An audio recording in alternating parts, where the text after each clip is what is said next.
Thank you very much. Today I'm pleased to welcome President Abbas to the White House for his first visit to Washington in quite a while. Almost 24 years ago, it was on these grounds that President Abbas stood with a courageous peacemaker, then Israeli Prime Minister Yitzhak Rabin. Here at the White House, President Abbas signed a declaration of principles, very important, which laid the foundation for peace between the Israelis and Palestinians. The President and Mr. President, you signed your name to the first Israeli-Palestinian peace agreement. You remember that well, right?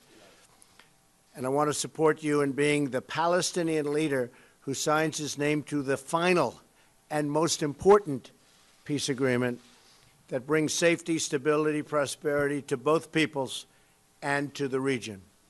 I'm committed to working with Israel and the Palestinians to reach an agreement, but any agreement cannot be imposed by the United States or by any other nation. The Palestinians and Israelis must work together to reach an agreement that allows both peoples to live, worship, and thrive and prosper in peace. And I will do whatever is necessary to facilitate the agreement, to mediate, to arbitrate, anything they'd like to do. But I would love to be a mediator or an arbitrator or a facilitator, and we will get this done. Peace also means defeating ISIS and other terrorist groups. These groups are a threat to all people who cherish human life. I know President Abbas has spoken out against ISIS and other terrorist groups, and we must continue to build our partnership with the Palestinian security forces to counter and defeat terrorism. I also applaud the Palestinian Authority's continued security coordination with Israel. They get along unbelievably well. I had meetings, and at these meetings I was actually very impressed and somewhat surprised at how well they get along. They work together beautifully. But there can be no lasting peace unless the Palestinian leaders speak in a unified voice against incitement to violate and violence and hate. There's such hatred, but hopefully there won't be such hatred for very long. All children of God must be taught to value and respect human life and condemn all of those who target the innocent. As part of our efforts to move forward toward peace today, we will also discuss my administration's effort to help unlock the potential of the Palestinian people through new economic opportunities. Lastly, I want to note the positive ongoing partnership between the United States and the Palestinians on a range of issues: private sector development and job creation, regional security, counterterrorism, and the rule of law, all of which are essential to moving forward toward peace. I welcome President Abbas here today as a demonstration of that partnership, that very special partnership that we all need to make it all work. And I look forward to welcoming him back as a great mark of progress and ultimately toward the signing of a document with the Israelis and with Israel toward peace. We want to create peace between Israel and the Palestinians. We will get it done. We will be working so hard to get it done. It's been a long time, but we will be working diligently. And I think there's a very, very good chance, and I think you feel the same way. Mr. President, thank you very much. بسم الله الرحمن الرحيم. فخامة الرئيس دونالد ترامب، أشكركم على دعوتكم الكريمة وحفاوة الاستقبال، وأتطلع إلى العمل مع سيادتكم للتوصل إلى هدفنا المشترك بتحقيق صفقة السلام التاريخية. Mr. President, Your Excellency, I would like to thank you for this honorable invitation to come and meet with you, and I look much forward to working with you in order to come to that deal, to that historical agreement, historic deal to bring about peace. خيارنا سيادة الرئيس الاستراتيجي الوحيد هو أن نحقق مبدأ الدولتين، دولة فلسطين بعاصمتها القدس الشرقية لتعيش بأمن وسلام واستقرار إلى جانب دولة إسرائيل على حدود 1967. Mr. President, our strategic option, our strategic choice is to bring about peace based on the vision of the two-state, a Palestinian state with its capital of East Jerusalem that lives in peace and stability with the state of Israel based on the borders of 1967. إن تحقيق السلام الشامل والعادل على أساس حل الدولتين يعطي دفعة قوية لتحقيق مبادرة السلام العربية ويعزز التحالف الإقليمي والدولي لمحاربة وهزيمة التطرف والإرهاب وبخاصة داعش الإجرامية التي لا تمت إلى ديننا الحليف بأية صلة، ويتيح الفرصة لأن تقوم الدول العربية والإسلامية بإقامة علاقات طبيعية مع إسرائيل، وهذا بالضبط ما حددته القمم العربية والتي كان آخرها قمة الأردن قبل أسابيع. Mr. President, for us to bring about a comprehensive and just peace based on the two-state solution, such matter would give a great impetus to the Arab Peace Initiative and the other initiatives, international initiatives, as well as it enables to fight and deter terrorism and fight the criminal ISIS group, ISIS that is totally innocent and has nothing to do with our noble religion. And that also, if we create peace that is just and comprehensive, that will also lead the Arab and the Islamic countries to have normal relations with Israel based as stipulated in the previous Arab summits, the latest of which was the Arab summit in Jordan.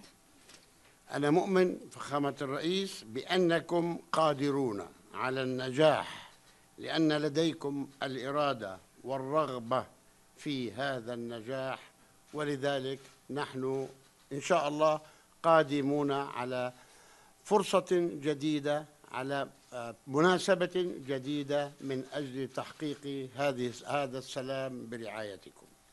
Mr. President, we believe that we are capable and able to bring about success to our efforts because, Mr. President, you have the determination and you have the desire to see it become to fruition and to become successful. And we, Mr. President, inshallah, God willing, we are coming into a new opportunity, a new horizon that would enable us to bring about peace in that regard. إن جميع قضايا الوضع النهائي قابلة للحل، وأنا متأكد أنها قابلة للحل وبما يشمل اللاجئين والأسرى، وذلك استنادا إلى القانون الدولي والشرعية الدولية والمرجعيات المحددة.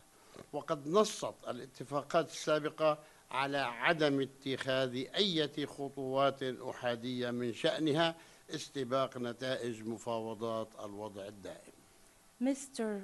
President, as far as the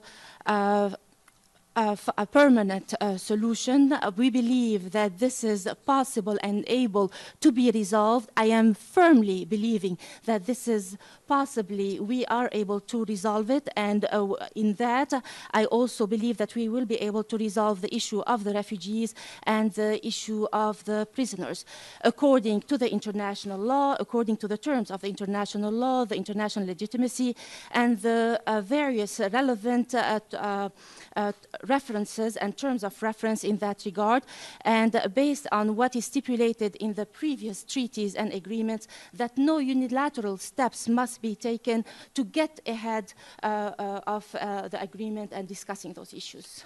لقد آن الأوان أن تنهي إسرائيل احتلالها لأرضنا وشعبنا.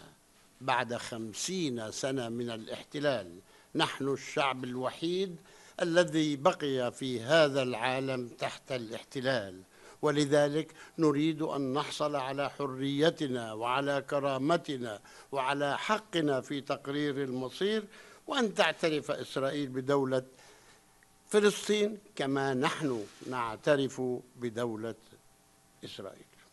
Mr. President, it's about time for Israel to end its occupation of our people and of our land. After 50 years, we are the only remaining people in the world that still live under occupation.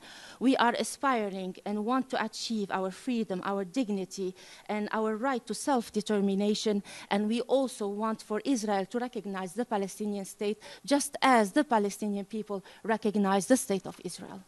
أؤكد لكم يا فخامة الرئيس أننا نربي أطفالنا وأحفادنا وأولادنا على ثقافة السلام، وأننا نسعى ليعيشوا بأمن وحرية وسلام مثل باقي أطفال العالم هم والأطفال الإسرائيليون.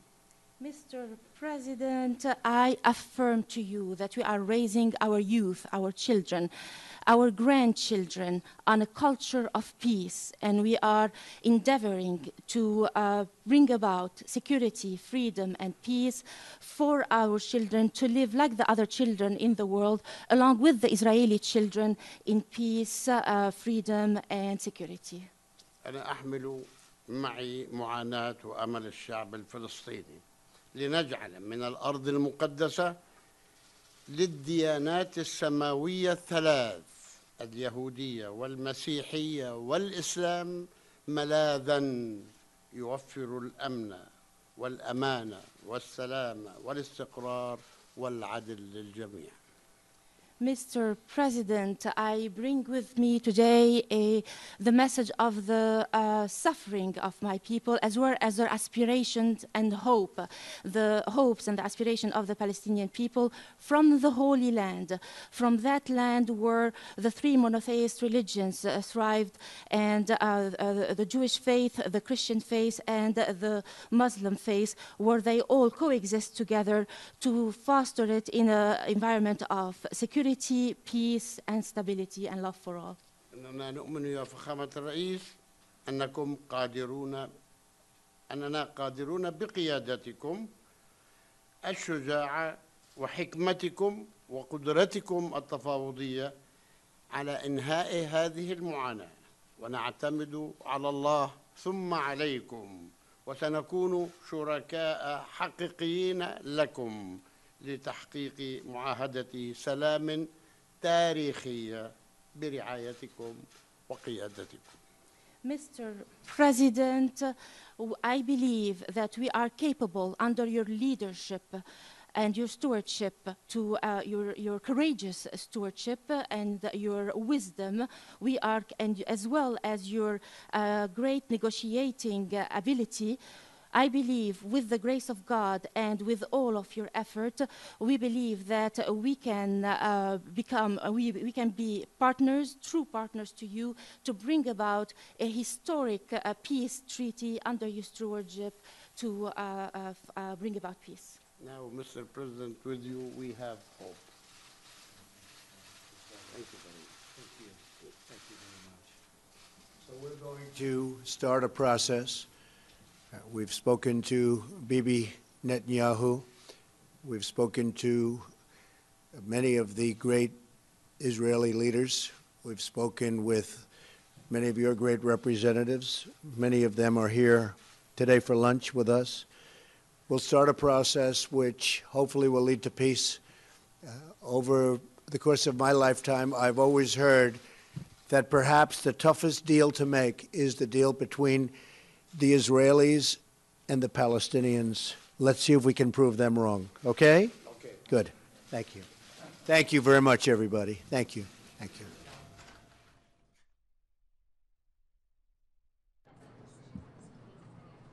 Okay, everyone. So that was that public